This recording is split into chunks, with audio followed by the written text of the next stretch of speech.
Сыр жұлдыздары арнасына қош келдіңіздер. Бүгін мен сіздерге достық туралы ертегі айтатын боламын. Ертеде кең даланың арасында орналасқан кішкентай ауылда екі дос Аян мен Әмір өмір сүрді. Олар бала кезінен бері бірге өскен, бір-бірінің қуанышына да, қайғысына да ортақ болған. Аян ақылды, тапқыр бала, ал Әмір батыл, мықты жігіт. Екеуі де ауылдың ең жақын досы болып, күн сайын түрлі ойындар ойнап, табиғаттың сұлулығын тамашалаумен уақыт өткізетін. Бір күні ауылдың шетінде үлкен, қараңғы орман пайда болды. Ауыл тұрғындары орманнан қорқып, оның ішіне кірмей, айналып өтуді ұйғарды.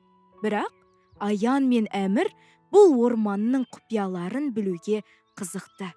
Олар бір-біріне, неге біз орманды зерттемейміз? Мүмкін онда таңғажайып нәрселер болады, деді.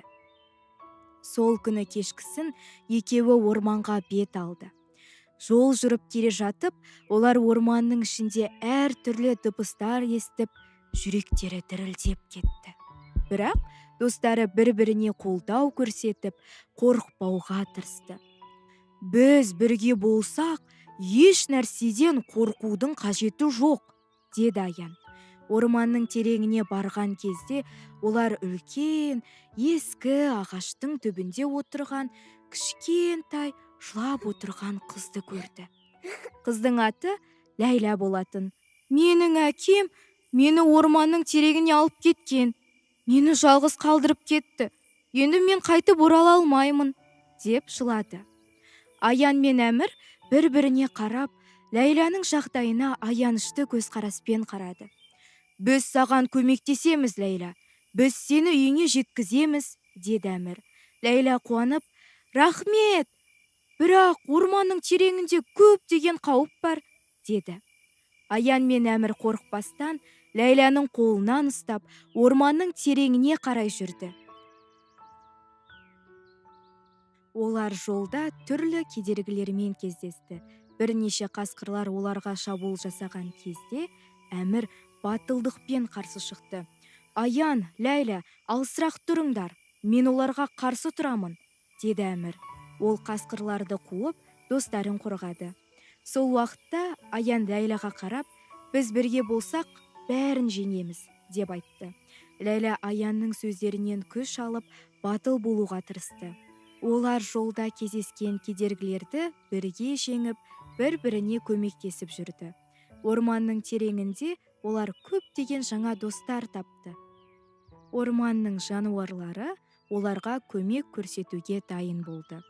Бір-біріне қолдау көрсетіп, қиындықтарды жеңуге көмектесті. Ақыры орманның шетіне шықты. Ләйла қуанышпен жылап, рахмет, достар, сіздер маған көмектестіңіздер, деді. Аян мен Әмір бір-біріне қарап, біз әрдайым бірге боламыз, біз ешқашан жалғыз емеспіз, деп айтты. Ләйла ауылға оралғанда, оның ата-анасы мен ауыл тұрғындары қуанышпен қарсы алды. Аян мен Әмірдің батылдығы мен достығы ауылда үлкен даңққа ие болды. Олар тек Ләйлаға емес, баршаға достықтың және бірліктің күшін көрсетті.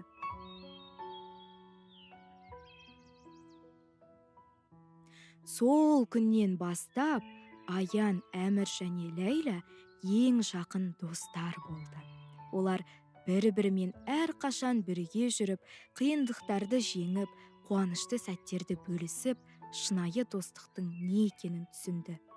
Достық бұл тек көңіл көтеру емес, сонымен қатар бір-біріне қолдау көрсету, қиындықтарды бірге жеңу және әрдайым бір-бірінің жанында болу. Көрдіңдер ме, балалар? Достық бұл ең асыл қазына. Шынайы достар қиындықта бір-бірінің жанында болады, бір-біріне қолдау көрсетіп, қуаныштарын бөліседі. Ешқашан қорықпа, досыңмен бірге болсаң, бәрі мүмкін. Келесі кездескенше, жас дос, Сыр жұлдыздары арнасы әрдайым сіздермен бірге.